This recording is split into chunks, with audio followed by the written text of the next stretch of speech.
حمد و ثنا و صلاح جل شانہ کی جلائی کے حمد و ثنا اور درود و سلام ان ذوات مقدسہ و مطہرہ پر جو لائق درود و سلام ہیں، اور نفرت و لعنت ایسے لوگوں پر جو لائق نفرت و لعنت ہیں۔ اللہ نے ہمیں ہادی وہ دیے ہیں کہ جن ہادیوں کے بدن سے لگی ہوئی مٹی کو دیکھیں تو اس مٹی کو دیکھنا بھی عبادت بن جاتا ہے۔ ایک انتہائی نایاب حدیث میرے چوتھے مولا امام سید سجاد علیہ السلام کی، میرے امام میرے مولا فرماتے ہیں کہ میرے نانا جان نے جو فرمایا النظر الی وجہ علی عبادہ، علی کا چہرہ دیکھو، یہ دیکھنا عبادت ہے۔ سید سجاد علیہ السلام فرماتے ہیں میرے دادا جان کا چہرہ دیکھنا تو بہت بڑی عبادت ہے، لیکن جو بندہ میرے دادا جان کے چہرے کو نہیں، محبت کے ساتھ صرف میرے دادا جان کے نام کو دیکھے، تھوڑے سے بیدار ہو کے سننے کی کوشش کریں۔ ظاہر ہے آپ کا ایک انداز اسی طرز کا ہے، ہمارا تھوڑا اس طرف ماحول ایک اور طرز کا ہوتا، مشکل آ رہی ہوتی کہ شاید پتہ نہیں بندے سمجھ نہیں رہے، بات نہیں صحیح طرح سے میں پہنچا پا رہا، تو اسے تھوڑا سا میرے ساتھ ملنے کی کوشش کریں۔ میرے چوتھے مولا فرماتے ہیں کہ جو بندہ میرے دادا علی کے چہرے کو نہیں، چہرہ دیکھنا تو بہت بڑی عبادت ہے، میرے دادا علی کے ہاتھوں کو صرف دیکھتے رہو، یہ دیکھنا بہت بڑی عبادت ہے۔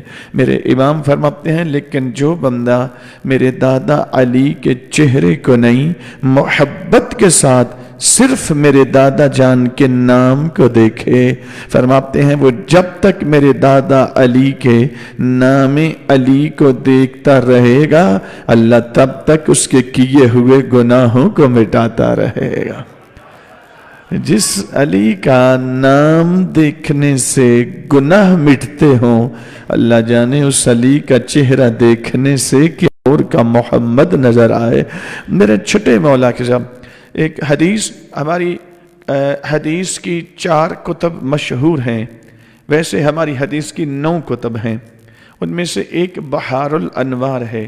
اس ایک کتاب کے اندر، یہ ہماری حدیث کی کتاب ہے، یہ تاریخ نہیں ہے، اگرچہ کہ علامہ نے اس میں استدلال بھی ساتھ کیا ہے، لیکن یہ اصل ہماری حدیث کی کتاب ہے، اور اس ایک کتاب کے اندر 4,95,000 احادیث معصومین کا ذخیرہ موجود ہے۔ ایک اصول کافی کے اندر 16,199 احادیث موجود ہیں، ایک وسائل الشیعہ کے اندر 35,000 سے زائد احادیث معصومین اہل بیت اطہار نے بیان فرمائی ہیں۔ لیکن سامعین گرامی، کامل الزیارات کے اندر جتنی روایات ہیں یہ سب کی سب صحیح و سند ہے، اور یہ حدیث جو میں پیش کرنے جا رہا ہوں یہ کامل الزیارات کے اندر، میرے چھٹے مولا سے کسی شخص نے سوال کیا، یا اپنا رسول اللہ، یہ جو آپ کے نانا جان نے فرمایا کہ جو میرے حسین کے حرم کی زیارت کرے گا اللہ اس کو ایک زیارت کے بدلے میں 90 حج مقبولہ کا اجر و ثواب عطا کرے گا، اور پھر مولا آپ بھی فرماتے ہیں کہ من اتا قبر الحسین عارفا بحقہ کان کمن حج 100 حجۃ مع رسول اللہ، کہ جو میرے دادا حسین کے حق کی معرفت رکھتے ہوئے میرے دادا جان کے حرم پہ چلا آئے، میرے دادا کی قبر پہ چلا آئے، وہ یوں سمجھے کہ اس نے قبر کی زیارت نہیں کی، اس نے 100 حج ایسا کیا ہے جیسا حج اس نے رسول اللہ کے ساتھ مل کے کیا ہوگا۔ سائل ایک مرتبہ سوال کرتا ہے یا اپنا رسول اللہ یہ 90 حج، یہ 70 حج، یہ 100 حج، آیا ایک یہ ہر موسم میں برابر ہے یا اس میں کچھ کمی بھی ہے؟ فرمایا پھر تھوڑا سا آگے بڑھ، کمی کی طرف نہ آ، فرماتے ہیں یہ عام ایام کی نسبت ہے، 70 حج یا 90 حج میرے دادا حسین کے حرم کی زیارت کا جو اجر و ثواب ہے یہ عام دنوں کی نسبت ہے۔ فرماتے ہیں چھٹے مولا اگر یہی زیارت تم میرے دادا حسین کی نیمہ شعبان کو کر لے، عید الفطر کو کر لے، عید الاضحیٰ کو کر لے، یوم عرفہ کو کر لے، پھر ایک زیارت کے بدلے 90 حج نہیں، ایک زیارت کے بدلے 1000 حج مقبولہ کے برابر اجر و ثواب ہے۔ سائل پھر متعجب ہوتا ہے اور تعجب کرتے ہوئے کہتا ہے یا اپنا رسول اللہ ایک زیارت کے بدلے 1000 حج، اگر ان 4 ایام میں کوئی بندہ زیارت کرتا ہے، عید الفطر کو یا 15 شعبان کو یا یوم عرفہ کو یا عید الاضحیٰ کو، فرمایا تعجب نہ کر، اگر تو یہی زیارت یوم عاشور کو کرے میرے دادا حسین کی، پھر ایک زیارت کے بدلے 1000 حج نہیں 10,000 حج مقبولہ کے برابر۔ توجہ ہے سامنے گرامی، 10,000 حج مقبولہ کے برابر اجر و ثواب۔ سائل پھر سوال کرتا ہے، میں ایسے سائل کو بھی سلام کرتا ہوں جو اس طرح کے حسین اور خوبصورت سوال کر کے حقائق کو ہم جیسے جو حال تک پہنچانے کا سبب بنتے رہے۔ سائل پھر سوال کرتا ہے یا اپنا رسول اللہ یہ فرمائیں ایک بندہ میں مان گیا 10,000 حج، 1000 حج، 100 حج، 90 حج، لیکن مولا یہ فرمائیں ایک بندہ سفر کرتا ہے 15 دن کربلا میں مقیم رہتا ہے، 5 دن رہتا ہے، 20 دن قیام کرتا ہے، 20 دن ہی وہ زیارت کرتا ہے، تو کیا 20 دن یا 12 دن یا 15 دن یا 5 دن کے اندر اس کی ایک زیارت کنسیڈر کی جائے گی یا معاملہ اس کے مافوق ہے؟ میرے چھٹے مولا فرماتے ہیں تو پھر میرے دادا حسین کے حق کی معرفت ہی نہیں رکھتا۔ یوں نہیں ہے کہ 15 دن کے اندر ایک زیارت سمجھی جائے گی۔ فرمایا تو بات طہارت ہم کر مؤدبانہ انداز میں اپنی آنکھوں کو آلودگی سے منزہ کرتے ہوئے، اپنی فکر کو آلودگی سے منزہ کرتے ہوئے، بغیر کسی غرض و غایب کے خالصتاً ادب کے ساتھ میرے دادا حسین کے حرم میں داخل ہو جا۔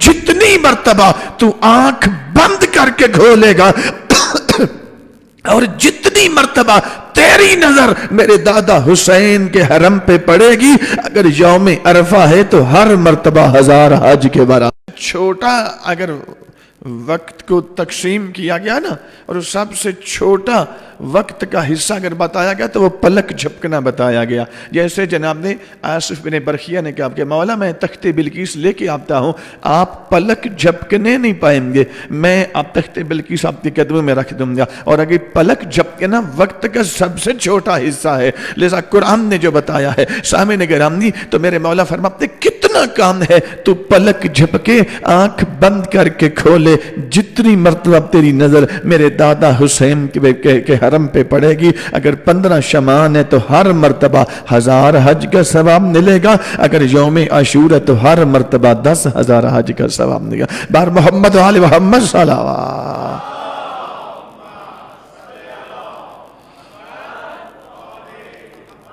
بات پہنچ رہی ہے سامنے گرام؟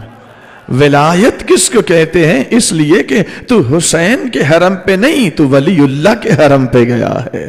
اس ولایت کو اس ولایت کہتے ہی اس لیے ہے کہ ایسی دو چیزیں کہ جو نبوت اور ولایت اس طرح ملی ہوں کہ پھر کبھی آپس میں جدا نہ ہوئی ہوں۔ اور میرے محترم سامعین یہ جدا کب نہ ہوں گی؟ جدا تب ہی نہ ہوں گی کہ جتنی خصوصیات ادھر ہیں اتنی خصوصیات ادھر ہیں، تو پھر یہ اتحاد برقرار رہ سکتا ہے۔ ورنہ نبی کا وجود تو اتنا مقدس ہے جتنا قرآن مقدس ہے، لیکن جو ساتھ ملا ہوا ہے کبھی پاک ہے کبھی ناپاک ہے، تو سمجھ لینا یہ کچھ اور تو ہو سکتا ہے، ولی اللہ نہیں ہو سکتا۔ توجہ ہے سامعین؟ ولایت ایسی دو چیزیں جو آپس میں اس طرح سے ملی ہوں کہ پھر کبھی آپس میں جدا نہ ہوں اور کوئی غیر ان کے درمیان میں حائل نہ ہو سکے، لذا ماننا پڑے گا کہ ولایت کا لفظ ہی مقتضی ہے کہ جتنی طہارت وجود مصطفیٰ کے اندر ہے اتنی اتنی طہارت وجود مرتضی کے اندر ہے. اگر ہے تو ولایت ہے، اگر نہیں ہے تو پھر کچھ اور ہے، ولایت نہیں ہے. ولایت کی تعریف یقیناً میں پہلے دن سے آپ کی دوسرے دن بلکہ شروع کی تھی. پہلے دن صرف ایک قاعدہ بتایا، آپ کی خدمت میں پیش کیا. آج چوتھی نشست ہے، چوتھی مجلس ہے، تو میں ابھی سے وہی گفتگو آگے لے کے چلنے لگا ہوں. لیکن اس کے چونکہ مختلف پہلو ہیں، وہ پہلو مصداقی پہلو وہ آپ تک پہنچانا ضروری ہے کہ ولایت ایسی دو چیزیں جو آپس میں اس طرح سے ملی ہوں، یہ ولایت ہے. ان کے درمیان میں کوئی کچھ بھی کر لے، ان دونوں کے درمیان میں حائل نہیں ہو سکتا. یہ دونوں مل کیوں گئی ہے کہ جیسی یہ ہے ویسی یہ ہے، جیسی ذات اس کی ہے ویسی ذات اس کی ہے، جیسی خصوصیات ادھر ہے ویسی خصوصیات ادھر ہے، جو حقیقت اس کی ہے وہی حقیقت اس کی ہے. اسی لیے تو امیر المومنین سے کسی نے پوچھا تھا کہ یا امیر المومنین کیف خلق اللہ محمد، میرے آقا ذرا یہ فرمائیں اللہ نے محمد مصطفیٰ کو خلق کیسے کیا؟ آپ نے تو خاموش ہو کے سن لیا نا. آپ یقین فرمائیں یہ اتنا بڑا سوال ہے اور اتنا مشکل سوال ہے کہ اس سوال کا جواب کائنات میں سوائے میرے علی کے دے بھی کوئی نہیں سمتا. مولا کیف خلق اللہ محمد، اے متقین کے امام، اے مومنین کے امیر، اے دین کے یاسوب، مولا ذرا یہ فرمائیں اللہ نے محمد مصطفیٰ کو خلق کیسے کیا؟ امیر المومنین فرماتے ہیں یہ پوچھنا چاہتا ہے اللہ نے میرے نبی کو خلق کیسے کیا؟ فرمایا ان اللہ تبارک و تعالی تکلم کلاما بصورت کلمت فصارت تلک الکلمت محمد. اللہ نے کلمہ کی شکل میں کلام کی تھی، وہی کلمہ میرا محمد بن گیا. یا امیر المومنین ہمارا ایمان ہے، آپ نے فرما دیا ہمارا عقیدہ ہو گیا، ہم اس پر ایمان لے آئے کہ اللہ نے کلمہ کی شکل میں کلام کی تھی اور وہ کلمہ ہی میرا مصطفیٰ میرا محمد مصطفیٰ بن گیا. لیکن مولا یہ آپ کو کیسے پتا چل گیا کہ اللہ نے کلمہ کی شکل میں کلام کی تھی وہی کلمہ میرا محمد بن گیا؟ تو میرے علی مولا فرماتے ہیں جب نہیں کہ امیر المومنین فرمان کہ سمجھنے کی کوشش کر، اس کا جواب تو میرے نبی نے خود دے دیا ہے. وہ جب فرمایا ہے کہ خلق تو انا و علی من نور واحد، کہ خلقت کے جن مراحل سے میں نبی گزر رہا تھا انہی مراحل سے یہ علی گزر رہا تھا. جو حقیقت ادھر ہے یا جو حقیقت ادھر ہے وہی حقیقت ادھر ہے. لذا جیسی خصوصیات ادھر ہیں ویسی خصوصیات ادھر ہیں. اگر ادھر کی خصوصیات تو ان کا موازنہ تو قرآن سے ہو رہا ہے، ان کی خصوصیات تو قرآن جیسی خصوصیات ہیں. نبی کو اللہ نے رحمت کہا، قرآن کو بھی اللہ نے رحمت کہا. نبی کو اللہ نے ذکر کہا، قرآن کو بھی اللہ نے ذکر کہا. نبی کو اللہ نے شہادت کہا، نبی کو اللہ نے نبی کو اللہ نے شاہد کہا، قرآن کو اللہ نے شہادت کہا. نبی کو اللہ نے مبشر کہا، قرآن کو اللہ نے بشارت کہا. تو جتنی خصوصیات قرآن کے اندر ہیں اتنی خصوصیات میرے نبی کے وجود اقدس کے اندر ہیں. تو نبی کا موازنہ تو قرآن سے ہو رہا ہے. تو پھر ولی کون ہوگا؟ ولی بھی پھر وہی ہوگا کہ جس کے لیے کہنا پڑے کہ جو سمٹ جائے تو نکتہ ہے، پھیل جائے تو قرآن ہے. پھر ماننا پڑے گا، اس لیے کہ اس کی خصوصیات بھی ایسی ہیں. اور لفظ ولایت مقتضی ہے کہ ایسی دو چیزیں کہ جن کی خصوصیات آپس میں ایک جیسی ہوں، وہ اتحاد برقرار تب رہ سکتا ہے. اگر خصوصیات ایک جیسی نہیں ہے، ایک تو بہت پاکیزہ، اتنا پاکیزہ جتنا قرآن پاکیزہ ہے، لیکن دوسرا کبھی پاکیزہ ہے اور کبھی ناپاکی کی حالت میں ہے، تو پھر سمجھ لینا یہ کچھ اور تو ہے، یہ ولایت نہیں ہے.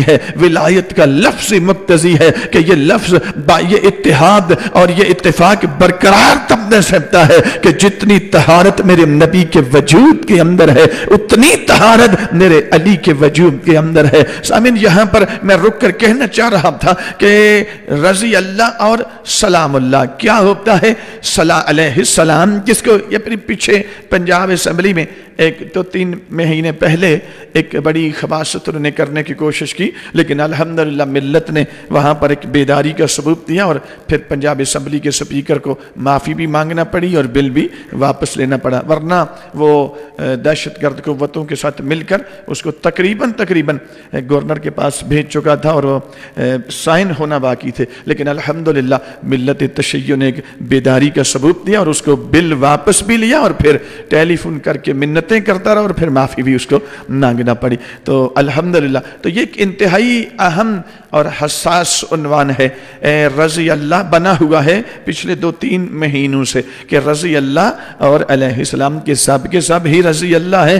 ارے بابا اگر سب کے سب ہی رضی اللہ ہیں تو پھر مجھے یہ بتا وہ جو مباہلہ ہوا تھا اس مباہلے کے اندر اللہ نے حکم دیا قل تعالوا ندعو ابنانا وابناکم ونسانا ونساکم وانفسنا وانفسکم، اللہ نے نبی کو حکم دیا حبیب تم انہیں کہہ دو تم اپنے بیٹے لے آؤ ہم اپنے بیٹے لے آتے ہیں، تم اپنی عورتیں لے آؤ ہم اپنی عورتیں لے آتی ہیں، تم اپنی جانیں لے آؤ ہم اپنی جانیں لے آتے ہیں۔ متواتر احادیث کے اندر یہ وارد ہوا ہے کہ میرے نبی نے بیٹوں کی جگہ پر حسن اور حسین کو لیا، بے عورتوں کی جگہ پر صرف اپنی بیٹی بطول کو لیا اور جان کی جگہ پر اپنے علی کو لے لیا، حسن حسین کو اوپر اٹھا لیا، حسن کو انگلی اپنی پکڑا لی، جناب سیدہ کو پیچھے رکھ لیا، علی کو بطول کے اپنے پیچھے چلا لیا اور سامنے اس انداز میں اگر علی و بطول بھی رضی اللہ ہے، حسن اور حسین بھی رضی اللہ ہے اور رضی اللہ ہونے کی بنا پر یہ مباہلہ میں جا رہے ہیں تو پھر سوچ کے بتا کیا مدینہ کے اندر بڑے شہر کے اندر رضی اللہ صرف 4 ہی تھے جو رسول لے کر مباہلہ میں گئے ہیں؟ نہیں تجھے ماننا پڑے گا کہ جن کو چھوڑ کے گئے ہیں وہ رضی اللہ ہے، جنہیں لے کے گئے ہیں وہ علیہ السلام ہے۔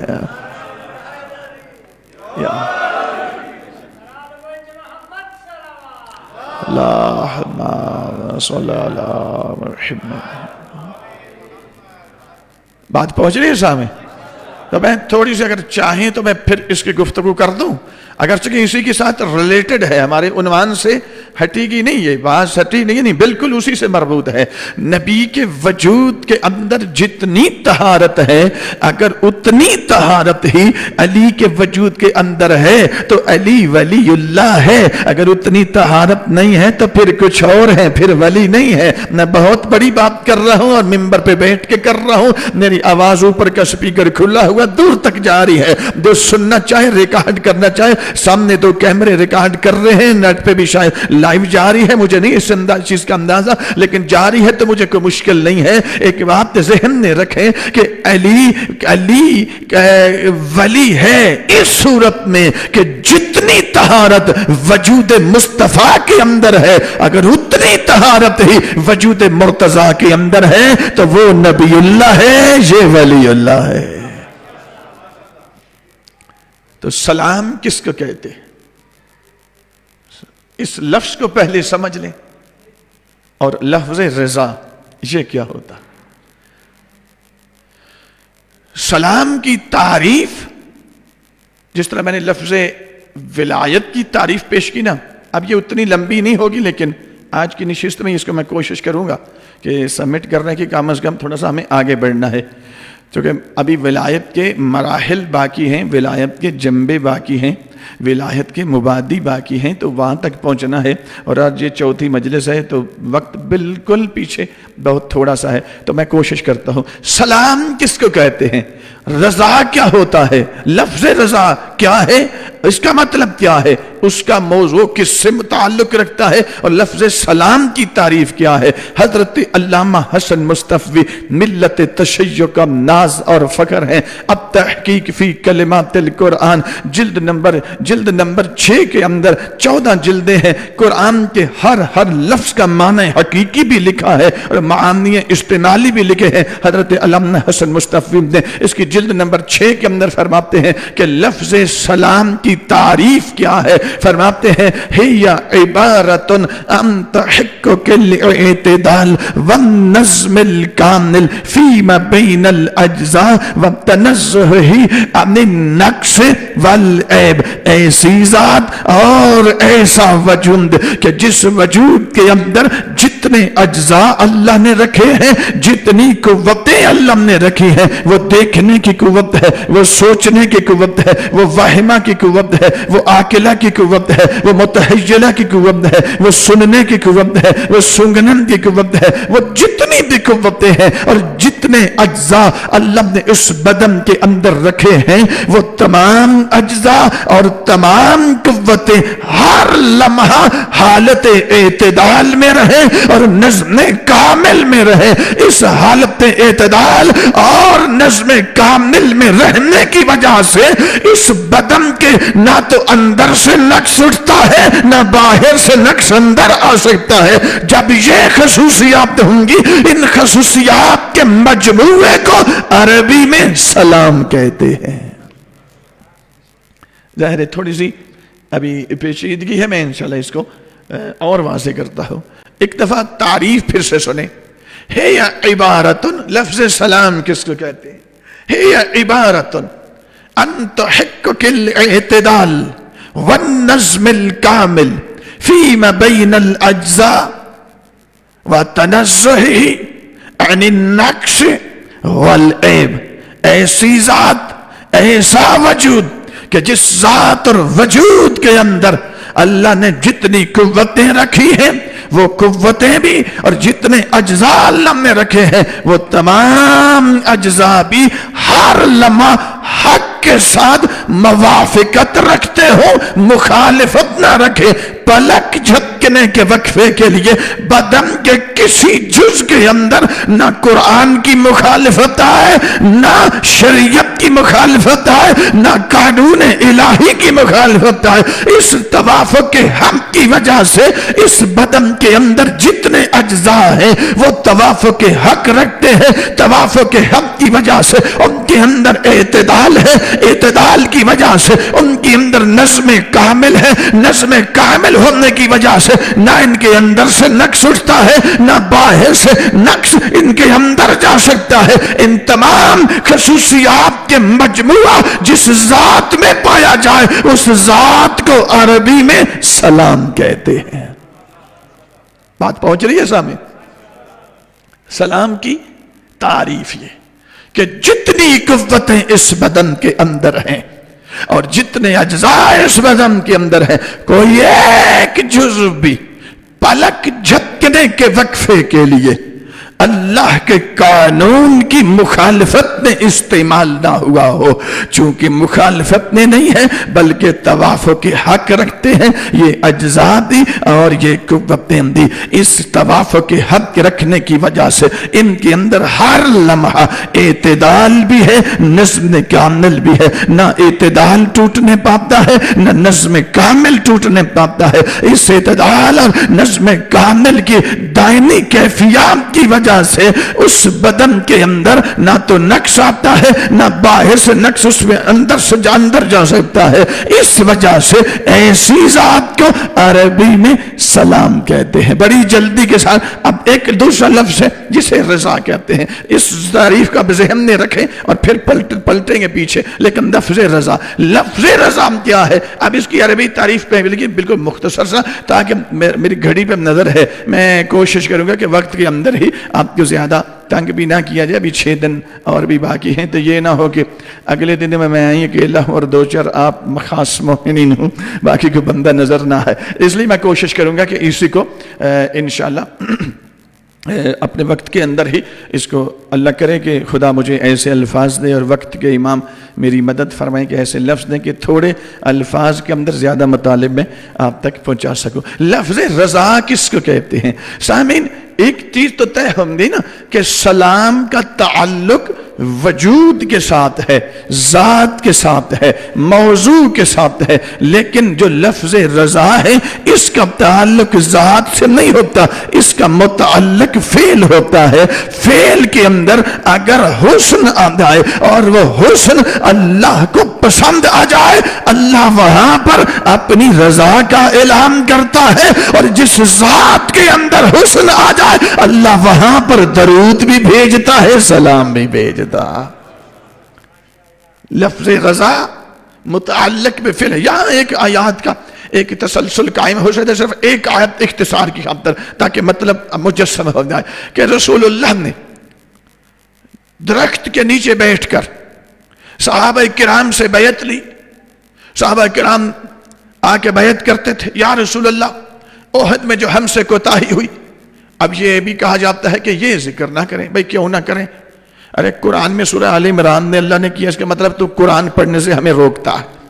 قرآن اِذْ تُسْعِدُونَ وَلَا تَلْوُمْ, جب جنگ احد تھی تو میرے نبی تم پہاڑوں پر چڑھ رہے تھے, نبی آواز دے تو مڑ کے پیچھے دیکھتے بھی نہیں تھے. تو قرآن کہہ رہا ہے کہ ایسے ہے, تو قرآن نہ پڑھیں ہم؟ نہیں, اس کا مطلب یہ نہیں ہے. قرآن پڑھنا ہے تو پھر یہ ذکر تو ہونا ہے. اِذْ تُسْعِدُونَ, بڑا لمبی آیات ہے, طویل کے بڑی تفصیل کے ساتھ خداوند متعال نے جنگ احد کا واقعہ سورہ آل عمران کے اندر بیان کیا ہوا ہے. لیکن سامعین کرام جب چھوڑ کے بھاگے نا, اللہ اتنا غضبناک ہوا کہ علامہ شاہ ولی اللہ محدث دہلوی لکھتے ہیں ازالۃ الخفا کے اندر کہ احد والے دن جب میرے نبی کو چھوڑ کر لوگ بھاگ گئے نا اور چند لوگ واپسی رہ گئے, تو ان بھاگنے والوں پر جتنا اللہ غضبناک اس دن ہوا تھا نہ اس سے پہلے کبھی ہوا ہے, شاید اس کے بعد بھی کبھی نہ ہوا, کہ جتنا غضبناک اللہ اس دن ہوا ہے. میرے نبی کو تنہا چھوڑ کر دنیا میں بھاگ گئے. تو میرے محترم سامنے آپ درخت کے نیچے بیٹھ کر بیعت کر رہے ہیں. کہا یا رسول اللہ پچھلی معافی دے دے, ہم توبہ کرتے ہیں, آئندہ ہم کٹ تو جائیں گے, ہم بیعت موت پہ کر رہے ہیں, ہم مر تو جائیں گے, اپنی جان آپ پر قربان کریں گے, لیکن آپ کو چھوڑ کر بھاگیں گے نہیں. اللہ کو اس عمل کے اندر اتنا حسن آیا, نظر آیا کہ اس حسن نے عمل کی وجہ سے فوراً کہہ دیا آج اللہ تم سے راضی ہو گیا. در حقیقت رضا یہ بندے کی ذات سے راضی نہیں, اس عمل کی وجہ سے اللہ رضا کا اعلان کر رہا ہے. تو رضا کا تعلق فعل سے ہوتا ہے اور سلام کا تعلق ذات سے ہوتا ہے. جب عمل میں حسن آئے تو رضا آتی ہے, ذات میں حسن آئے تو سلام آتا ہے.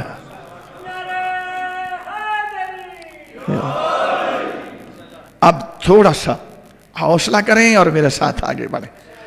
ولایت کے لفظ کو بھی ذہن میں رکھیں کہ جتنی طہارت میرے نبی کے وجود میں, جتنی خصوصیات اور کمالات ادھر ہیں, اگر اتنے ہی ادھر ہیں تو ولایت ہے, اگر اتنے نہیں ہیں طہارت اتنی نہیں, کبھی ناپاک کبھی پاک, تو سمجھ لینا کچھ اور ہے, پھر ولایت نہیں ہے. سامعین کرام اب تینوں لفظ آپ کی خدمت میں میں نے پیش کر دیے. سلام ایسی ذات اور وجود کہ جس کے اندر تمام اجزاء اور تمام قوتیں ہر لمحہ حالت اعتدال میں بھی رہے, نظم کامل بھی کبھی ٹوٹنے نہ پائے. اس حالت حد ابتدال اور نظم کامل کی وجہ سے اس وجود کے نہ اندر بلکہ اس پوری ذات کے کسی جز کے اندر بھی نہ کبھی نقش اندر سے اٹھے, نہ باہر سے نقش اندر داخل ہو.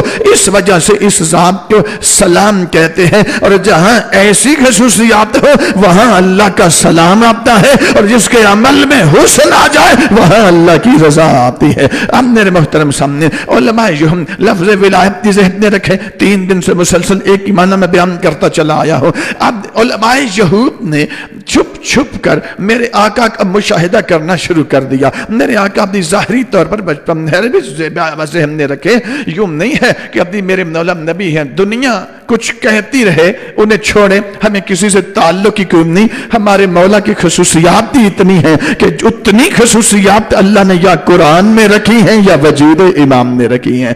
تو میرے بزرگوں, دوستو, عزیزو, علماء یہود نے مشاہدہ کرنا شروع کر دیا. جو بشارتیں جو ہمارے موسیٰ علیہ السلام ہمیں بتا کر گئے ہیں, آخری نبی ہوں گے, ان کا وجود ایسا ہوں گا, ان کی خصوصیات ہوں گی. تقریباً 99% جو علامات سرکار موسیٰ علیہ السلام تورات کے اندر بتا کے گئے تھے نا میرے آقا کے متعلق, وہ تقریباً مکمل ہو چکی تھے. ابھی ظاہری طور پر میں نبی کی عمر تھی ظاہری طور پر 4 یا 5 سال, علامات پوری ہو چکی ہیں. لیکن بات بڑی عجیب ہے, مسلمان جو بڑے عشق کا دعویٰ کرتا ہے وہ کہتا ہے 40 سال کے بعد جا کر نبی بننے ہیں. لیکن علماء جو ہم کو نبی کے وجود کے اندر علامات نبوت تب سے نظر آ رہی ہیں جب نبی کی عمر 2 سے 3 سال ہے, 4 سے 5 سال ہے, اور 99% یہ علامات تقریباً پوری ہو چکی ہیں.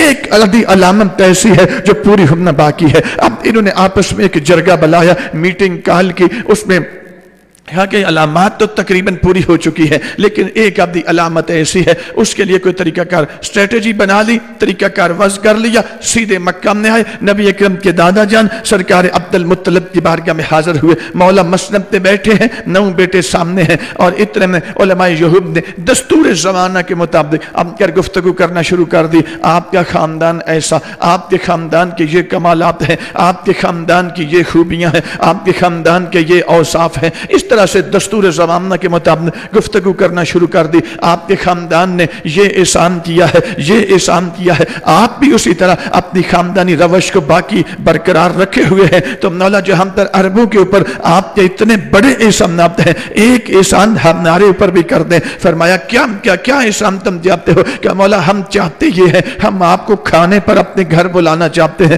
آپ پلیز ہماری دعوت کا انکار نہ کریں، ہم پر احسان کریں، ہماری دعوت کو قبول کر لیں۔ فرمایا ٹھیک ہے، ہم دعوت پر آ جائیں گے، تمہارے پاس کھانے کے لیے تمہارے گھر میں تشریف لے آئیں گے۔ کہا تو مولا یہ فرمائیں، اچھا جو جانتے تھے تجاہل عارف ہم نہ جانتے، اسٹریٹجی یہ تھی، طریقہ کار واضح کیا تھا، یہ فرمایا آپ کا کوئی بیٹے بھی ہیں؟ فرمایا ہاں، اللہ نے 10 بیٹے دیے تھے، ایک دنیا میں نہیں رہا، یہ 9 آپ کے سامنے موجود ہے، مولا اگر یہ اب بھی آ جائیں تو ہمارے لیے بڑا فخر ہوگا۔ فرمایا ٹھیک ہے، 9 بیٹے بھی آ جائیں گے۔ اتنے میں 4 یا 5 سال کے مصطفیٰ ایسے دوڑتے ہوئے آئے، اور آپ کے مسند پہ ہی نہیں بیٹھے، آپ کے اپنے دادا جان کے کبھی زانوں پہ بیٹھ جاتے ہیں، کبھی کندھوں پہ سوار ہو جاتے ہیں۔ علماء جو ہم ایک مرتبہ سوال کرتے ہیں کہ میرے آقا کیا وجہ ہے کسی بیٹے کو بھی آپ کی مسند پہ ہاتھ رکھنے کی اجازت نہیں ہے، لیکن یہ شہزادہ کون؟ جانتے تھے، پہلے سے مشاہدہ کر چکے تھے، 99% علامات تقریباً پوری ہو چکی تھی،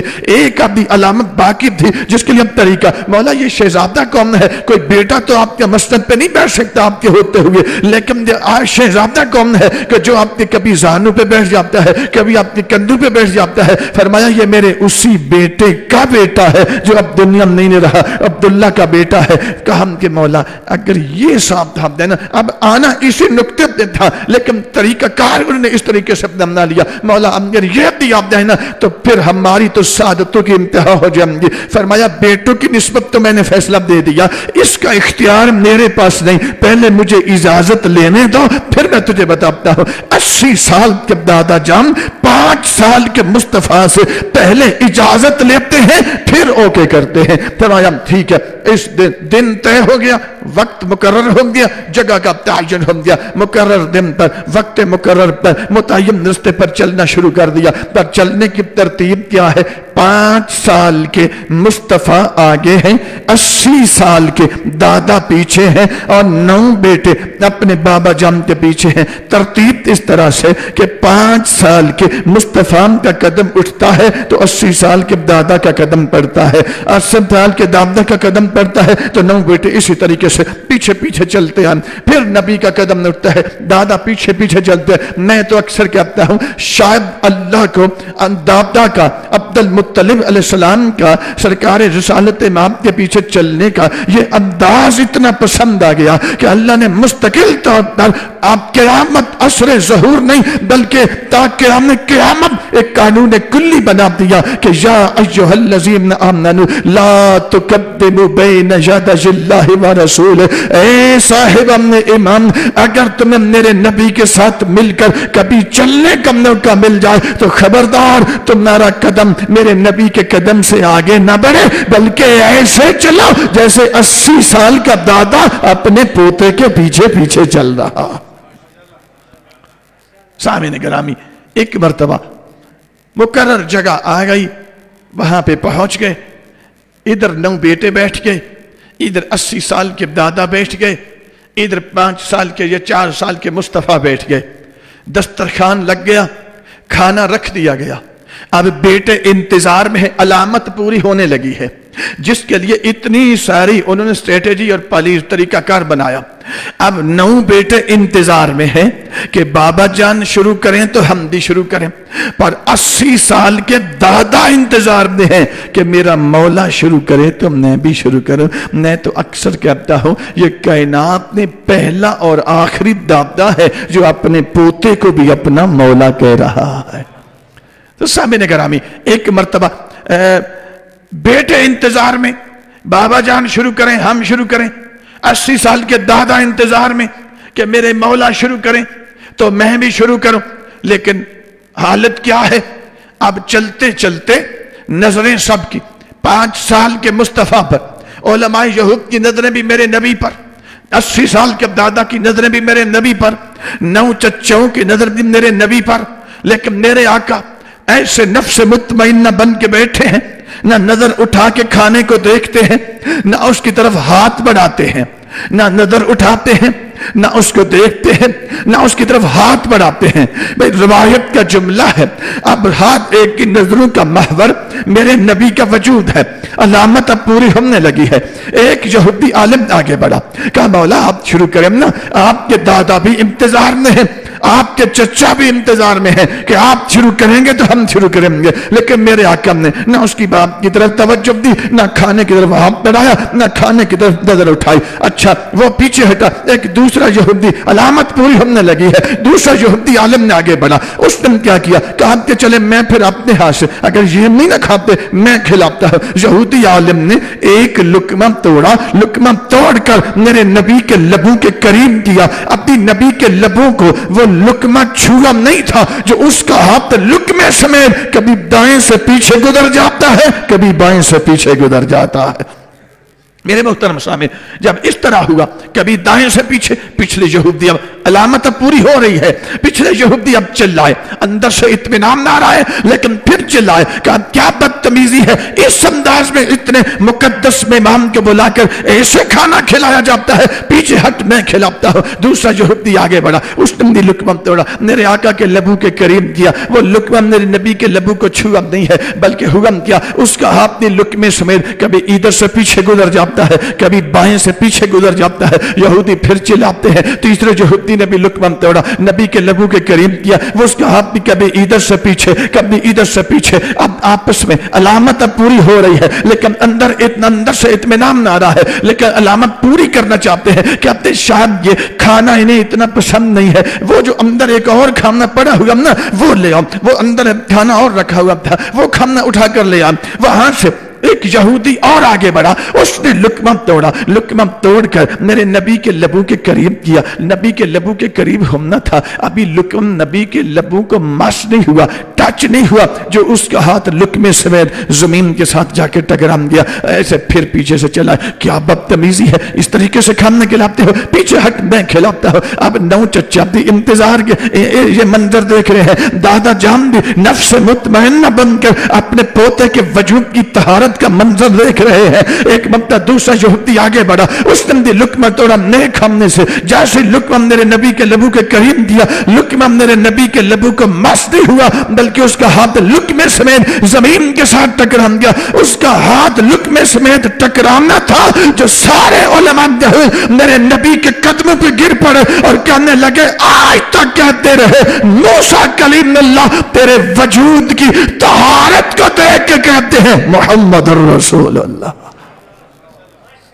میرے بزرگوں، دوستو، عزیزوں، جب علماء یہود نے وہیں پہ کلمہ پڑھا، اب ایک سوال ہوا کہ ابھی تو نبی اکرم نے اپنی نبوت کا اعلان نہیں کیا، انہوں نے تو کوئی کلام نہیں کی، آپ کو دعوت نہیں دی، ابھی تو صرف خاموش ہو کے بیٹھے ہیں، تو تم نے کیسے پتا چلا کہ یہ نبی ہیں، یہ وہی محمد ہیں کہ جن کی بشارت نور صاحب نے ہم نے دی ہے؟ کہا تو تم خاموش رہو، ہم نے سمجھنے کی کوشش کرو، اس لیے کہ ہمارے موسیٰ نبی بتا کر گئے ہیں کہ جو آخری نبی ہوں گے وہ ان کا وجود اتنا مقدس، یار مجھے نہیں پتا کون اس جملے کو ذہن میں جگہ دے اور کون حوام کی نظر کر دے کہ ہمارے آقا ہمارے موسیٰ علیہ السلام کلیم اللہ بتا کر گئے ہیں کہ آخری نبی ہوں گے، ان کا بدن اتنا پاک ہوں گا، ان کے ہونٹ اتنے پاکیزہ ہوں گے کہ کسی کافر کے ہاتھ کا بنا ہوا کھانا ان کے لبوں کو چھو نہیں سکے گا، بلکہ کافر کے ہاتھ کا بنا ہوا کھانا جو اس نبی کے لبوں کے قریب جائے گا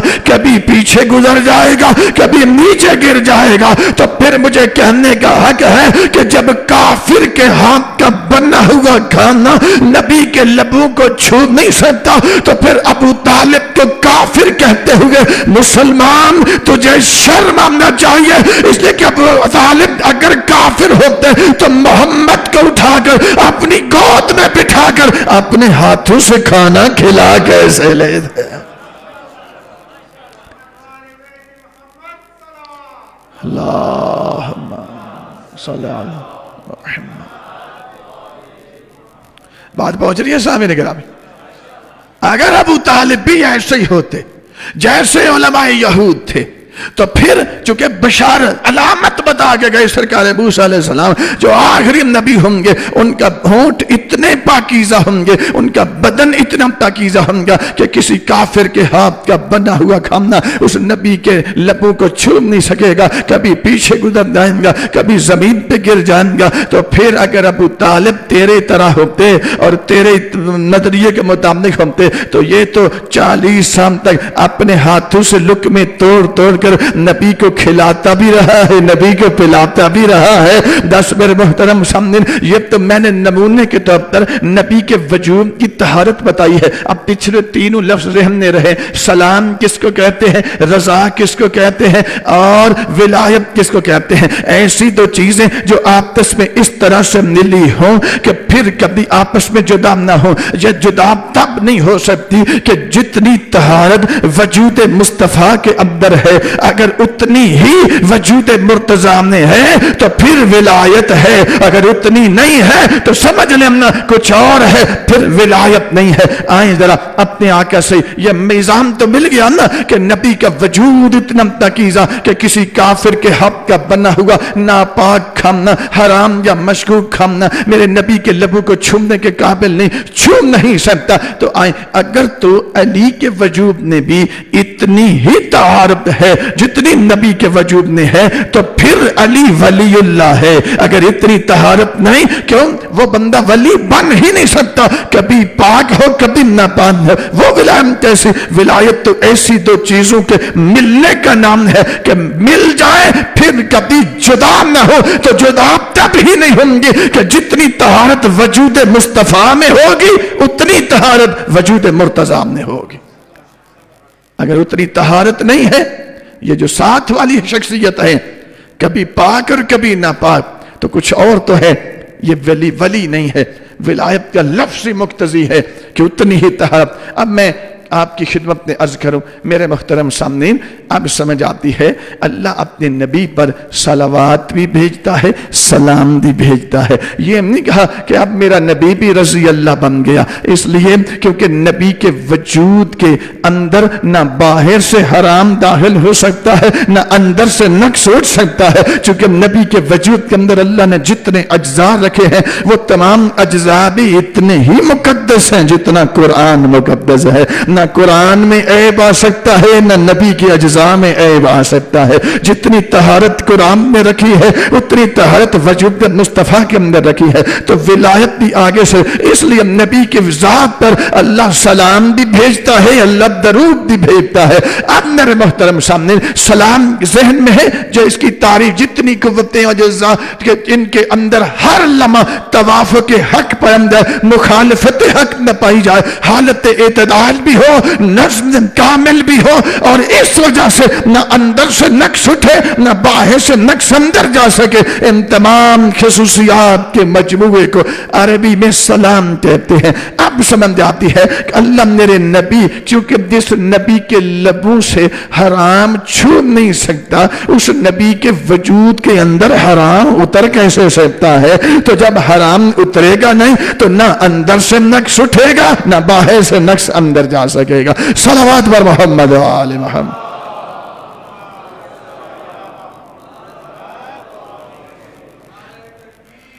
اللہ اکبر یا رسول اللہ یا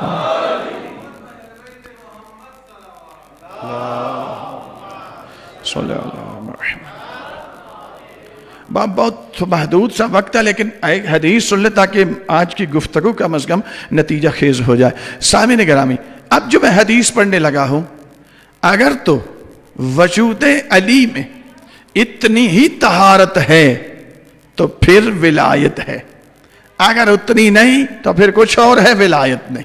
آئیں ذرا، اور اگر ثابت نہیں کر سکتے یہ امامہ مجھے سر پہ رکھنے کا کوئی حق نہیں، یہ لباس پہننے کا کوئی حق نہیں ہے، اس لیے کہ میں نے علی کو ولی مانا ہے، چونکہ اللہ نے علی کو ولی منوایا ہے۔ تو ولی منوانے کا مطلب یہ ہے کہ جو خصوصیات وجود مصطفیٰ میں ہیں وہی خصوصیات وجود مرتضیٰ میں ہیں۔ اس لیے اللہ رب العزت نے آیت میں ایک مرتبہ لفظ ولی استعمال کیا ہے، آگے اپنا نام بھی لے لیا، نبی کا نام بھی لے لیا، علی کا تذکرہ بھی کر دیا کہ جیسی ولایت مجھے اللہ کی ہے ویسی ولایت نبی اور علی کی ہے۔ میرے محترم سامنے اب آ جائے تحفہ اثنا عشریہ، یہ ہمارے خلاف لکھی گئی کتاب ہے۔ شاہ عبدالعزیز محدث دہلوی نے ہمارے خلاف ایک جلد پر محیط یہ کتاب ہے، اصل فارسی میں ہے، اب تو اردو میں بھی اس کا ترجمہ ہو چکا ہے۔ اس ایک کتاب کے جو جواب ہے نا، وہ شیعہ علماء نے، بزرگان نے 56 جواب اس کے دیے ہوئے ہیں، ایک دو جواب نہیں ہے، 56 جواب۔ اور ان میں سے جو سب سے بڑا جواب ہے، حضرت علامہ سید حامد حسین موسوی لکھنوی اعلی اللہ مقامہ، نیشہ پور میں دفن ہے، زیارات پہ گئے تو وہیں پہ انتقال ہو گیا اور وہیں پہ دفن ہے نیشہ پور کے اندر۔ ایرانی ان کو نیشہ پوری کہتے ہیں جبکہ وہ ہندوستان سے تھے۔ تو بہرحال انہوں نے جو کتاب لکھی، پوری کتاب کا جواب دیا 40 جلدوں پر محیط، ابقات الانوار، ایک جواب دیا۔ ان کے والد محترم حضرت علامہ سید علی کلی موسوی اعلی اللہ مقامہ نے تحفہ اثنا عشریہ کے ایک باب کا جواب دیا، صرف مکمل کتاب کا نہیں، 17 جلد انہوں نے لکھی، تشجید المطائم۔ میں جو بات کرنے جا رہا ہوں اور جو حدیث آپ کی خدمت میں پیش کرنے جا رہا ہوں وہ حدیث عام حدیث نہیں ہے، اس پوری جلد حضرت علامہ سید حامد حسین موسوی لکھنوی نے ابقات الانوار کے اندر ایک پوری جلد اس حدیث کا تواتر ثابت کرنے پہ لکھی ہے۔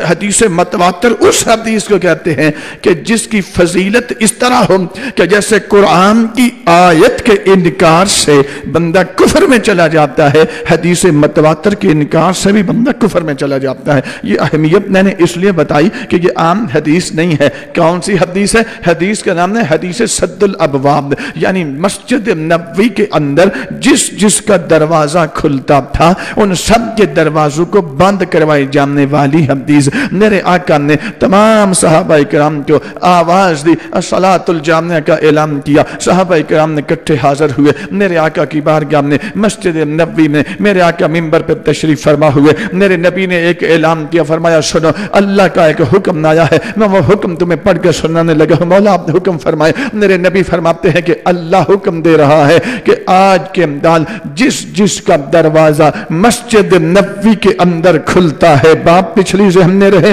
پچھلے مطالب سے اپنے ذہن کو مربوط رکھے اور پھر اگلا مطلب واضح ہو جائے گا۔ سامنے نگرامی میرے نبی فرماتے ہیں میں آج اعلان کرنے لگا ہوں کہ اللہ کہہ رہا ہے کہ جس کا بھی دروازہ مسجد نبوی کے اندر کھلتا ہے وہ اپنا دروازہ بند کر لے سوائے 2 دروازوں کے، یا میرا کھلا رہے گا یا علی کا کھلا رہے گا۔ صحابہ کرام نے تعمیل حکم کی، جس کا روشن دان کھلتا تھا روشن دان بند ہو گیا، جس کی کھڑکی مسجد کے اندر کھلتی تھی وہ کھڑکی بھی بند کرنے کا حکم دے دیا، جس کا دروازہ کھلتا تھا۔ ایک صحابی آئے، یا رسول اللہ مجھے آپ سے، میں آپ کے چہرے کی زیارت کا عاشق ہوں، مولا میں چاہتا ہوں اپنے گھر کی دیوار کے اندر میں ایک چھوٹا سا سوراخ کر لوں تاکہ گھر کے اندر بھی بیٹھ کر میں آپ کے چہرے کی زیارت کرتا رہوں۔ فرمایا اللہ تیرا سوراخ کرنا بھی گوارا نہیں کرتا، اللہ حکم دے رہا ہے یہ سوراخ بھی بند کرو، یا روشن دان بھی بند کرو، یا دروازے بھی بند کرو۔ صحابہ کرام نے تعمیل حکم کی، تعمیل حکم کرنے کے بعد دروازے، کھڑکیاں، روشن دان، سوراخ بند کر کے میرے نبی کی بارگاہ میں حاضر ہوئے۔ یا رسول اللہ کیا وجہ ہے؟ ہمارے بند کروا دیے ہیں، آپ نے 2 دروازے کھلے رکھوائے ہیں۔ میرے نبی فرماتے ہیں نہ میں نے بند کروائے ہیں نہ میں نے کھلے رکھوائے ہیں، اللہ نے تمہارے بند کروائے ہیں، اللہ نے ہمارے کھلے رکھوائے ہیں۔ کہ ہم سمجھنا چاہتے ہیں ہمارے بند کیوں کروائے ہیں، اپنے آپ کے کھلے اللہ نے کیوں رکھوائے؟ فرمایا اللہ کہہ رہا ہے کہ جب تم حالت جنابت میں جاتے ہو، مجنب ہو جاتے ہو، تمہارا جسم ناپاک ہو جاتا ہے، اور اس ناپاکی کی حالت حالت میں تم کبھی گزرتے ہو، کبھی آپ قدم آ کے رکھ لیتے ہو، اللہ کا اس حالت میں، ناپاکی کی حالت میں تمہارا قدم رکھنا بھی اللہ ناجائز قرار دے رہا ہے، گزرنا بھی اللہ جائز قرار نہیں دے رہا، اللہ ناپسند کرتا ہے، اس لیے کہ تم کبھی پاک ہوتے ہو کبھی ناپاک ہوتے ہو، اس لیے تمہارے دروازے اللہ نے بند کرنے کا حکم دیا، تو مولا پھر آپ کے دو دروازے کھلے رکھنے کا اللہ نے حکم کیوں دیا؟ فرمایا اللہ کہہ رہا ہے کہ میرا حبیب تم دونوں کے دروازے کھلے اس لیے رہیں گے کہ اس لیے کہ تم پاک ہی اتنے ہو، نہ تو نجس ہوتا ہے نہ علی نجس ہوتا، جس حالت میں چلے جاؤ تیرے وجود کی طہارت بھی اتنی ہے جتنی قرآن کی ہے، علی کے وجود کی طہارت بھی اتنی ہے جتنی قرآن کی ہے۔ ہاں میرے محترم سامعین، یہی وجہ ہے کہ ہم علی کو ولی اس لیے مانتے ہیں چونکہ ایسا نہیں کہ وہ بندہ ولی بن ہی نہیں سکتا کہ کبھی پاک ہو کبھی ناپاک ہو، بلکہ ولی بن ہی وہ سکیں گا کہ جو طہارت میں اس طرح نظر آئے کہ اس کی طہارت کو دیکھ کر کافر کو بھی کہنا پڑے کہ اس کی طہارت تو ایسے ہی ہے جیسے اللہ نے وجود مصطفیٰ میں رکھی ہوئی ہے۔ طہارت میں برابر ہوگا تو ولایت ہوگی، اگر برابر نہیں تو ولایت نہیں۔ ولایت کا لفظ مقتضی ہے۔ میرے بزرگوں، دوستو، عزیزو، دو مجلس کے مراحل ابھی باقی ہیں، بہت جلدی کے ساتھ میں آپ کی خدمت میں دونوں مرحلے پیش کروں گا۔ یہاں سے جہاں ہم نے گفتگو آج ختم کی ہے وہاں سے ہی انشاءاللہ کل سے آگے لے کے چلیں گے۔ تو اس لیے میرے بزرگوں، دوستو، عزیزو، اللہ نبی کے وجود پر درود بھیجتا ہے تو علی کے وجود پر بھی درود بھیجتا ہے۔ کیوں؟ نہ نبی کے وجود میں نقص آتا ہے نہ علی کے وجود میں نقص آتا ہے، نہ نبی کے وجود میں ناپاکی آتی ہے نہ علی کے وجود میں ناپاکی آتی ہے۔ اب کراچی میں عطر بیچنے والا بندہ بھی اٹھ کے کہتا ہے کہ حسین آقا کی تو نماز ہی کوئی نہیں، ان کا تو وضو ہی کوئی نہیں۔ ارے وضو کا محتاج جو ہو وہ رضی اللہ ہوتا ہے، جو وضو کے بغیر اتنا پاک ہو جتنا قرآن پاک ہے وہ سلام اللہ ہوتا۔ عطر بیچنے والے بندے، چمٹے بجانے والے بندے، وہ آ کے فتویٰ سازی کر رہے ہیں، وہ فتوے لگا رہے ہیں۔ اسٹیجوں پہ ڈانس کرنے والے بندے، وہ آ کے عقیدہ پڑھا رہے ہیں دنیا کو۔ تو گمراہی مقدر نہ ہوگی تو اور کیا ہوگی؟ توجہ ہے سامنے؟ معیار تو دیکھیں پہلے۔ جو وضو کا محتاج ہے وہ رحمت اللہ ہے، رضی اللہ۔ جو وضو سے پہلے بھی اتنا ہی پاک ہے جتنا قرآن پاک ہے وہ علیہ الصلاۃ والسلام ہے۔ گفتگو یہیں سے میں عرض کر رہا ہوں آگے بڑھے گی۔ آج کے تیرے اور میں جب ان 14 کو دیکھتا ہوں، 14 میں بھی اتنی طہارت ہے جتنی پہلے محمد میں ہے اتنی آخری محمد میں ہے۔ اس آخری ولی کا زمانہ، ظہور کا وقت بہت قریب ہے، کوئی دور نہیں، زمانی فاصلہ اب نہیں ہے۔ میرے اور آپ کے امام، آپ کے سر کے اوپر ان کا ظہور آ کے کھڑا ہو چکا ہے، صرف اس انتظار میں ہے کہ کب آمادہ ہوں اور میرے مولا کا ظہور ہو جائے۔ اس آمادگی کب ہوگی؟ جب ہم وہ شرطیں جو امام کی سپاہ میں جانے کے لیے، ظہور امام کی راہ کو ہموار کرنے کے لیے درکار ہیں، اگر ہم سمجھ لیں، ان کو پورا کریں۔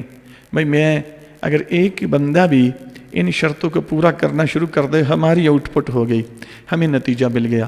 اور اگر کوئی ایک بندہ بھی نہیں ہے، اس کا مطلب ہے پھر ناکامی ہے۔ توجہ ہے سامنے؟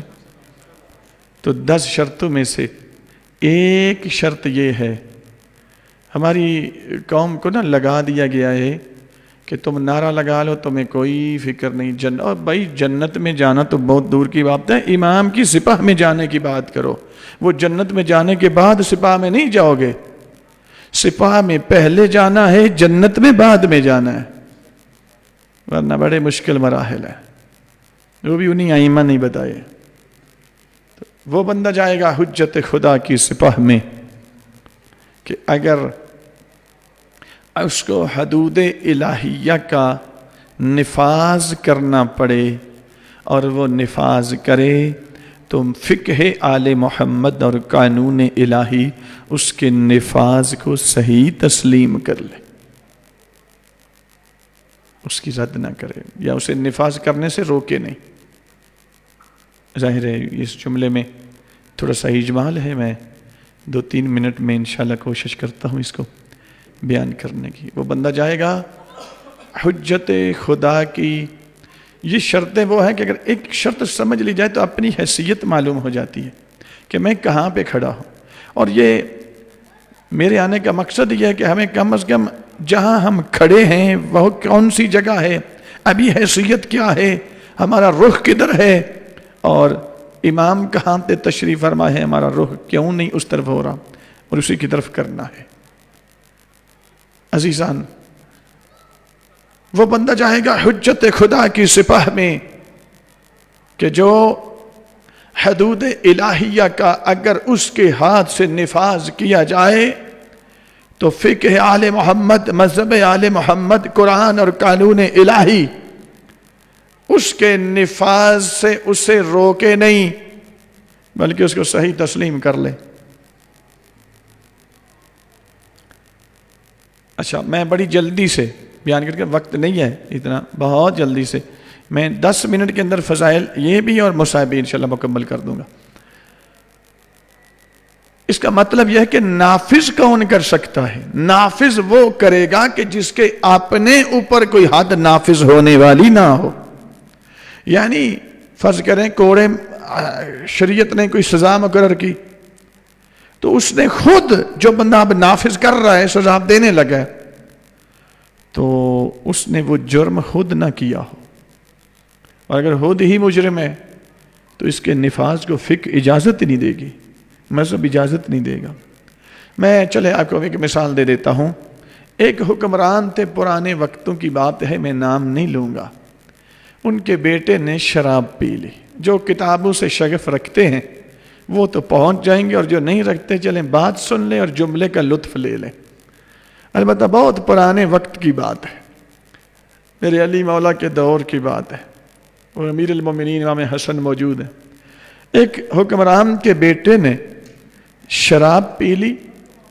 حکمران کو، باپ کو پتہ چلا کہ میرے بیٹے نے یہ جرم کیا ہے۔ بیٹے کو بلا لیا، کہا میں نے سنا ہے کہ تو نے یہ جرم کیا ہے۔ کہا ہاں بالکل کیا ہے۔ کہا تو نے انکار نہیں کیا۔ کہا انکار کیوں کروں، میں نے کیا ہے تو میں مان رہا ہوں کہ میں نے کیا ہے، میں نے شراب پی ہے۔ کہا پھر اگر تو نے پی ہے تو پھر اس کی تجھے پتہ اس کی حد کتنی ہے؟ کہا ہاں مجھے پتہ ہے۔ کہا پھر تیار ہو جا، اس کی حد ہے۔ کہا ٹھیک ہے میں تیار ہوں، لیکن میری ایک شرط ہے۔ کون سی؟ کہا میری شرط یہ ہے کہ یہ تو تم کہہ رہے ہو نا 80 کوڑے، میں 160 بھی کھانے کے لیے تیار ہوں، لیکن میری شرط یہ ہے کہ مجھے یہ سزا وہ دے جس نے یہ جرم خود کبھی نہ کیا ہو۔ اب کوئٹہ کے مومنین کا مزاج اپنا ہے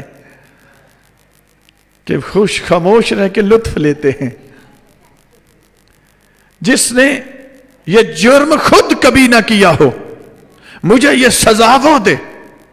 یہ شرط رکھنا تھی جو باپ سمیت سب کے سر نیچے ہونا شروع ہوں گے، اور شیعہ صرف تجھے ناز ہے، مولا کی قسم، جہاں پہ ہر ایک کا سر نیچے ہو رہا تھا 2 ہستیاں اوپر اٹھ رہی تھی، اٹھنے والوں میں یا حسن تھے یا علی تھے۔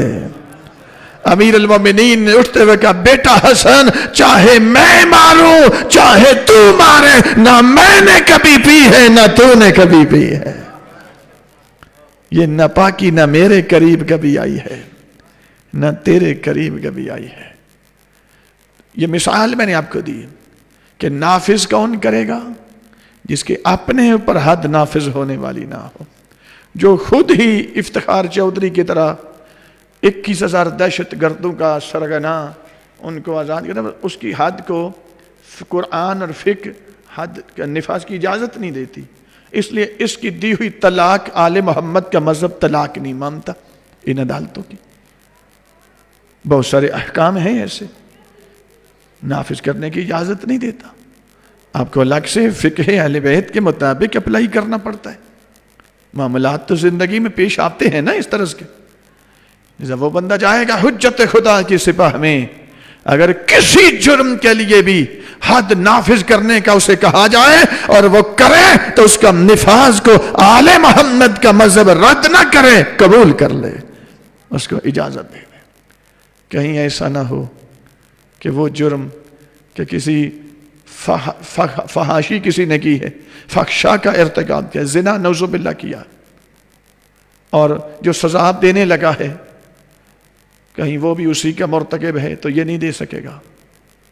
یا کوئی اور حد اس کے اوپر نافذ ہونے والی ہے، مثلا اس نے شراب پی ہے، اس نے کوئی اور جرم کیا ہے، مثلا اس نے قتل کیا تو قتل کی سزا قتل ہے، تو یہ جو دینے والا ہے نا، اس پر شریعت کے اندر کوئی حد بھی نافذ ہونے والی نہ ہوگی، تب جا کر یہ اس پر حد نافذ کر سکتا ہے، ورنہ فقہ اس کی نفاذ کو نفاذ نہیں مانتی. ایسا کہاں پہ کھڑے ہیں ہم؟ میں کہاں پہ کھڑا ہوں؟ آپ کہاں پہ کھڑے ہیں؟ ہمارے بیٹے، ہمارے جوان، ہم سب کہاں پہ کھڑے ہیں؟ کہیں ایسا تو نہیں؟ اور اگر کہیں کوئی ایسی غلطی، کوئی گناہ ہو گیا نا، تو پھر توبہ کا دروازہ ابھی کھلا ہے، ابھی خدا سے معافی مانگ لے. وہ کریم ہی اتنا ہے کہ تو ایک مرتبہ توبہ کر لے، اللہ تیری توبہ کو بھی قبول کرے گا، تیرے گناہ کو بھی معاف کر دے گا. اگرچہ کہ ہر گناہ کی توبہ ایک مخصوص اسلوب پہ ہوتی ہے، صرف زبانی طور پہ یا اللہ میری توبہ کرنے سے ایسے نہیں ہوگا. میرے بزرگوں، دوستو، عزیزوں، یہی وجہ تھی کہ اس نظام کو بچانے کے لیے جناب زہرا دربار میں گئی ہے. چونکہ نظام اب جدھر جا رہا تھا، سیدہ جانتی تھی، اسی لیے کہتی تھی بابا جان جو مصیبتیں میرے اوپر آئی ہیں، جو دنوں پہ آئیں تو راتوں میں تبدیل ہو جائیں، پہاڑوں پہ آئیں تو پہاڑ اپنی جگہ چھوڑ جائیں. جو مصیبتیں میرے اوپر آئیں، کیا سمجھتے ہیں کہ صرف جناب سیدہ کو اپنی جو ذات پر مصیبتیں؟ نہیں، اب نظر آگے تک جا رہی تھی. اب نظام ان ہاتھوں میں جا چکا ہے کہ اب کبھی آج مجھے دربار میں آنا پڑا، کل میری بیٹیوں کو درباروں میں جانا پڑے گا، کل میرے بیٹوں کے لاشوں پہ گھوڑے دوڑائے جائیں گے، کسی بیٹے کو زہر دی جائے گی، میری کسی بیٹی کو تماچے مارے جائیں گے، کسی بیٹی کے دھر لوٹے جائیں گے. عزاداران مظلوم کربلا، فضائل جتنا پڑھ لیں، احکام جتنے بیان کر لیں، مجلس کی زینت ہے، تزئین ہے، تکمیل نہیں ہے. تکمیل اسی وقت ہوتی ہے جب اس زخمی ماں کو اس بیٹی کا پرسہ دیں کہ جب شام غریبہ کو جلتے ہوئے خیمے سے باہر نکلی تھیں تو میرے چوتھے مولا سے کسی نے سوال کیا، یا ابن رسول اللہ، میں دیکھ رہا تھا کہ آپ ہر مستور جو خیمے سے باہر نکلی تھیں ان کے لباس کا رنگ ایسا نہیں، لیکن جب آپ کے پھپھو جان خیمے سے باہر نکلے تھے تو ان کی حالت یہ تھی کہ انہوں نے سرخ رنگ کا لباس پہن رکھا تھا. میرے مولا کے عزادارو، سوال اتنا مشکل تھا کہ میرے چوتھے مولا کے آنسو اس طرح جاری ہوئے کہ مولا کی ریش مبارک بھی آنسو سے تر ہو گئی، سینہ بھی آنسو سے تر ہو گیا. عزاداران مظلوم نے کربلا سائل کرتے، مولا میں معافی چاہتا ہوں، میں نے آپ کی اذیت میں مبتلا کر دیا. فرمایا تو نے سوال پوچھا ہے لیکن میں کیا کروں، وہ سارا منظر تو کہہ رہا ہے کہ میرے پھپھو جان نے سرخ رنگ کا لباس پہنا ہوا تھا. فرمایا لباس کا رنگ سرخ نہیں تھا، میرے پھپھو جان اکبر سے بڑی محبت کیا کرتی تھی. جب میرے بابا اکبر کا لاشا اٹھا کر خیمے کے اندر لے کے آئے تھے نا، تو ایک میرے پھپھو جان اپنے آپ کو اکبر کے لاشوں کے اوپر گرا دیتے تھے، اکبر کے سینے سے خون کے فوارے نکلتے تھے، وہ سارا ہم میرے پھپھو جان کے لباس پہ لگ چکا تھا. لباس کا اپنا رنگ سرخ نہیں، اکبر کے خون سے. عزاداران مظلوم نے کربلا، لیکن میں اس میں ایک جملے کا اضافہ کرتا ہوں. جب شام غریبہ کو علی کی بیٹیاں تنہا رہ گئی نا، اب صاحب بحور الغمہ مقتل کی کتاب ہے بحور الغمہ، اس کے اندر علامہ نے یہ روایت نقل کی ہے کہ جب انہوں نے لوٹنا چاہا نا تو ایک مرتبہ ہر بی بی کے خیمے میں ملائن داخل ہوں گے، اور جس خیمے میں شمر داخل ہوا نا اتفاق سے اسی خیمے کے اندر علی کی بڑی بیٹی بیٹھی ہے۔ میرے مولا کے عزتدار بی بی سمجھ گئے یہ ظالم مجھ پہ ظلم کرے گا۔ صاحب بحور الغمہ نے یہ جملہ نقل کیا ہے کہ بی بی کہتی ہے ظالم پہلے تو نے میرے بھائیوں کو مارا ہے، پہلے تو نے میرے بچوں کو ذبح کروایا ہے، اب تو مجھ پہ ظلم کرنے لگا ہے۔ ظالم کا بچہ رکا نہیں ہے، اس نے پھر بھی ہاتھ آگے بڑھانے کی کوشش کی۔ علامہ لکھتے ہیں جب اس ظالم کا ہاتھ آگے بڑھا نا اور بی بی نے دیکھا کہ یہ رکے گا نہیں، اس طرح علی کی بیٹی جلال میں آئی جیسے عباس جلال میں آتے تھے، جیسے علی جلال میں آتے تھے، اور ایک مرتبہ علی کی بیٹی جلال میں آ کر دیکھنے لگی نا یہ حرام زبدہ زمین کے اندر دھنسنا شروع ہو گیا۔ علامہ لکھتے ہیں کہ گھٹنوں تک یہ ملعون زمین کے اندر دھنس گیا۔ جب گھٹنوں کے اندر اتر گیا نا زمین کے اندر، ایک مرتبہ جس کے ایک ہاتھ کے اندر تلوار تھی، دوسرے ہاتھ میں میرے حسین کا سر تھا، کٹی ہوئی گردن سے آواز آئی بابے جائی بددعا نہیں ابھی کرنا، تو میرے خون کی محافظہ ہے، تو اس ماں کی بیٹی ہے جس کے پہلو پر دروازہ گرا تھا، اس ماں نے بددعا نہیں کی۔ بابے جائی ابھی تو نے کوفہ کے دربار میں جانا ہے، تو شام کے بازار میں جانا ہے۔ بس میرے مولا کے عزمدارو ایک روایت بس میں پیش کرنے لگا ہوں۔ یہ ظالم جب سنا نا حسین کی کٹی گردن سے آواز آئی، زمین نے اسے چھوڑ دیا، یہ سمجھ گیا مجھے کچھ نہیں ہوگا۔ اتنا ناپاک اور بددینت تھا یہ ملعون کا بچہ، اس نے کیا کہ میرے حسین کے سر کو ایسے زمین پہ پھینکا، دوسرے ہاتھ میں اس نے نیزہ پکڑا، دونوں ہاتھوں میں پکڑ کر وہی نیزہ علی کی بیٹی کے سر میں مارا۔ نیزے کا لگنا تھا، بی بی منہ کے بال زمین پہ گر گئی، چادر نیزے پہ سوار ہو۔ آخری جملہ، مختار ثقفی کی حکومت قائم ہو گئی۔ مختار ثقفی نے خبر سنی جو میرے چوتھے مولا سرکار سید سجاد علیہ السلام ہر قاتل پر ہر ظالم پر عمومی لعنت کرتے ہیں، لیکن حارث بن نوفل یہ وہ ملعون ہے جس پر ہر دعائے قنوت کے اندر میرے مولا نام لے کے اس پہ لعنت کر رہے ہیں۔ مختار کو خبر پہنچی، مختار نے ایک مرتبہ آرڈر جاری کیا کہ جہاں کہیں بھی ہے اس کو تلاش کر کے میرے دربار میں لایا جائے۔ ملعون پکڑا گیا، مختار کے دربار میں لایا گیا۔ مختار کہتے ہیں ملعون بتاؤ تو نے کربلا میں کس کی گود کو اجاڑا؟ کربلا میں جس نے ظلم کیا میرے مولا نام لے کے نہیں، تیرا نام لے کے لعنت کر دے۔ اب میرے چوتھے مولا شمر کا نام لے کے لعنت نہیں کر رہے، حرملہ کا نام لے کے لعنت نہیں کر رہے، اور تو نے کس کی گود کو اجاڑا؟ تیرا نام لے کے میرے مولا لعنت کر رہے۔ کہتا ہے مختار میں نے کربلا میں کسی کو کچھ نہیں کہا۔ کہا پھر بتا تو نے کیا کیا ہے؟ کہتا ہے مختار جب ہم علی کی بیٹیوں کو قیدی بنا کر شام کی طرف لے کے جا رہے تھے نا، تو کوفہ کے باہر جب نکلے اور شام کا رخ کیا تو پہلی منزل آئی تو مجھے شمر بلا کے کہنے لگا کہ حارث تم نے کربلا میں کوئی بڑا کارنامہ سر انجام نہیں دیا، ایک کام کر لے میں تجھے بڑا انعام یزید سے لے کے دے سکتا ہوں۔ کہا مجھے بتا میں کیا کروں، مجھے انعام مل جائے۔ وہ میری نے کرام اولاد زہرا کی ذرا مظلومیت دیکھو، لوگ ظلم کرتے تھے تاکہ مجھے دولت مل جائے۔ میرے مولا کے عزمداروں کہتا ہے کہ حارث کہتا ہے مختار مجھے شمر کہتا ہے تو دیکھ رہا ہے ہمارے حیوان دی سائے تلے وہ علی کی بیٹی بچوں کو اٹھا کے جھاڑیوں کے سائے تلے بٹھا رہی ہے، مستورات کو بچیوں کو اٹھا کے جھاڑیوں کے سائے تلے۔ تیرا صرف ایک ہی کام ہے، جب یہ بی بی خود آرام کرنے لگے